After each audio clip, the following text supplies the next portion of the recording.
নমস্কার বন্ধুরা, কেমন আছো সবাই? অদ্রিস কুকিং অ্যান্ড ব্লগসে তোমাদের স্বাগতম।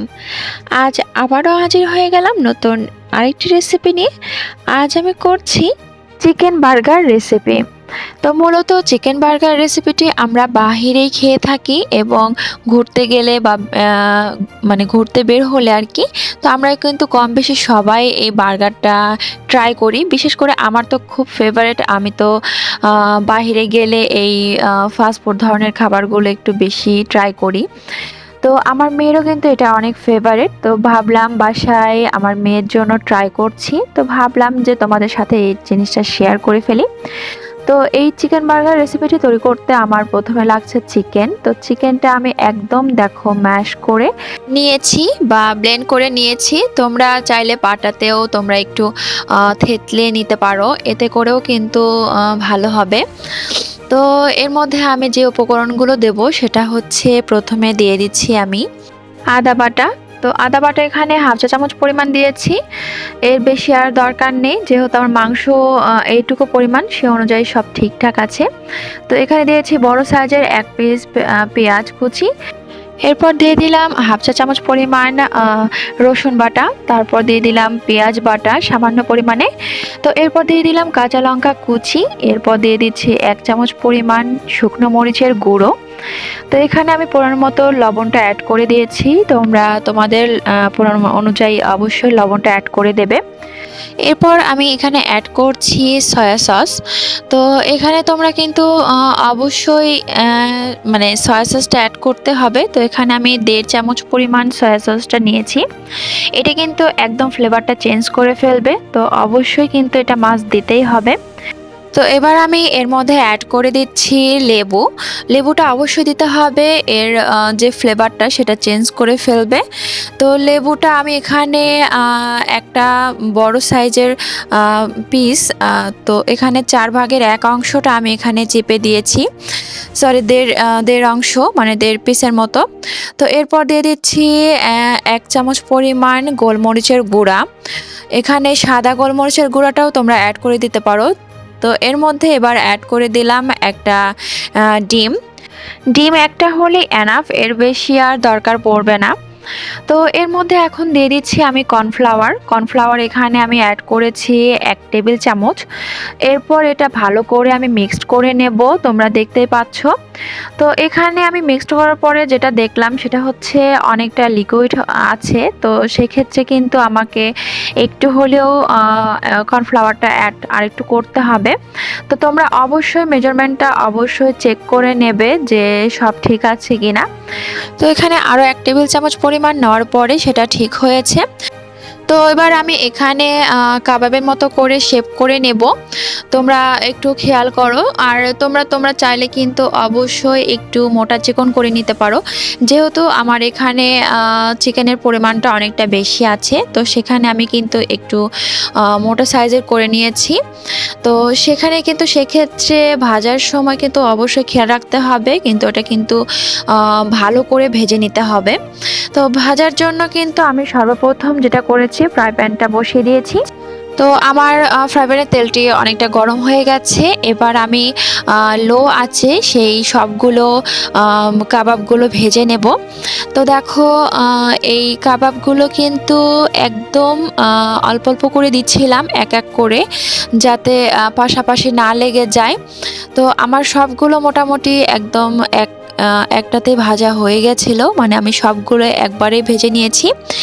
তো সেক্ষেত্রে দেখো এখানে কিন্তু আমি একদমই অল্প আছে, মানে একদম লো আছে, কিন্তু অনেকক্ষণ ধরে এইটা ভেজে নিয়েছি। এতে করে ভেতরের কাঁচা ভাবটা থাকবে না, সম্পূর্ণ কিন্তু ভেতরে ভালোভাবে ভাজাটা হয়ে যাবে। তো দেখো, যেটা প্রথমে দিয়েছিলাম সেগুলো কিন্তু আস্তে আস্তে উল্টিয়ে নিলাম।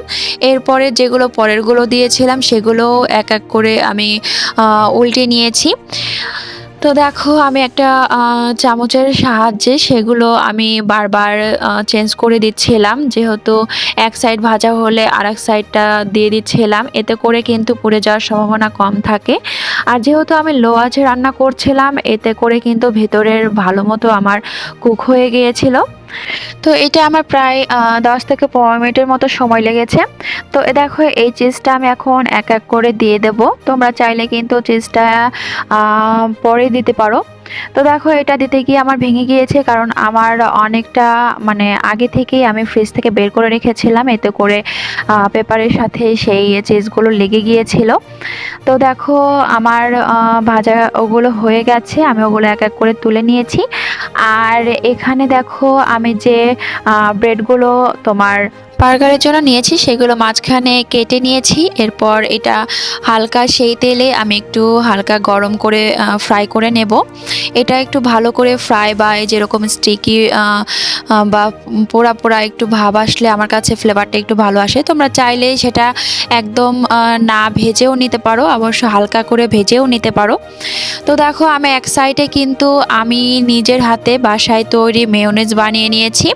তো মেয়োনেজটা আমি আজকে তোমাদের সাথে শেয়ার করলাম না, কারণ অনেকটা ভিডিও বড় হয়ে যাবে এই জন্য। তো অন্য কোনো ভিডিওতে তোমাদের সাথে এই মেয়োনেজ রেসিপিটা আমি তোমাদের সাথে শেয়ার করব। দুই ধরনের রেসিপিটাই আমি শেয়ার করে দেব।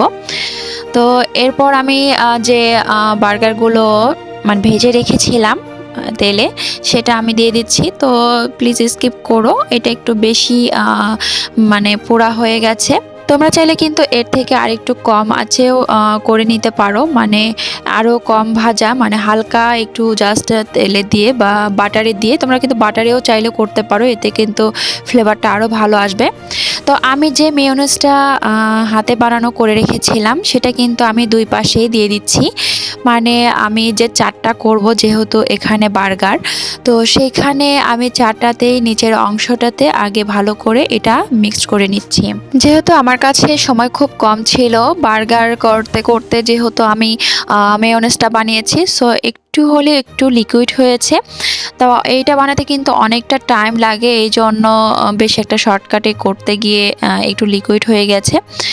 তো দেখো আমি কিন্তু প্রথমে সেই কাবাবটা দিয়ে দিলাম, তারপরে শসা এবং টমেটোগুলো, মানে তোমরা যা ইচ্ছা তোমরা এখানে দিতে পারো, তোমাদের চোজ অনুযায়ী তোমরা ক্যাপসিকামটাও দিতে পারো, মানে যেটা তোমাদের পছন্দ এখানে নিয়ে খাওয়ার জন্য সেগুলো তোমরা কিন্তু অবশ্যই নিয়ে নেবে। তো এখানে আমি শসা নিয়ে নিয়েছি, টমেটো আর একটু করে অনিয়ন নিয়ে নিয়েছি, মানে পেঁয়াজটা নিয়ে নিলাম।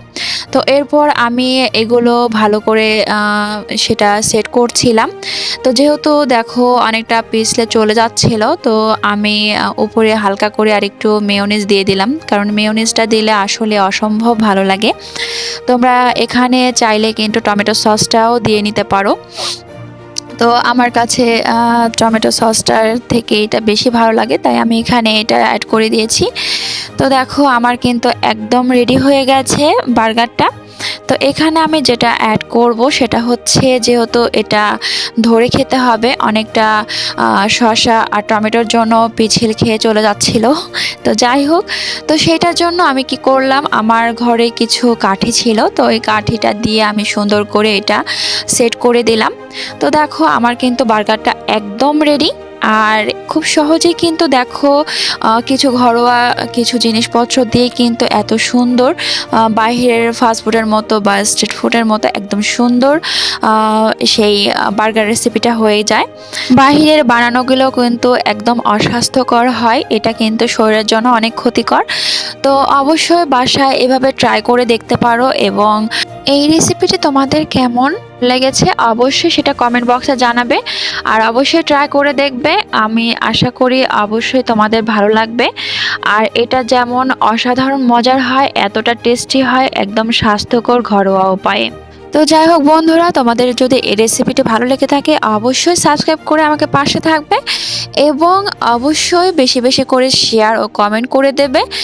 আর জানাবে যে তোমাদের এই রেসিপিটি কেমন লেগেছে। আর নতুন নতুন রেসিপির আপডেট পেতে অবশ্যই পাশে থাকা বেল আইকনটিও ক্লিক করে দিও। ধন্যবাদ সবাইকে।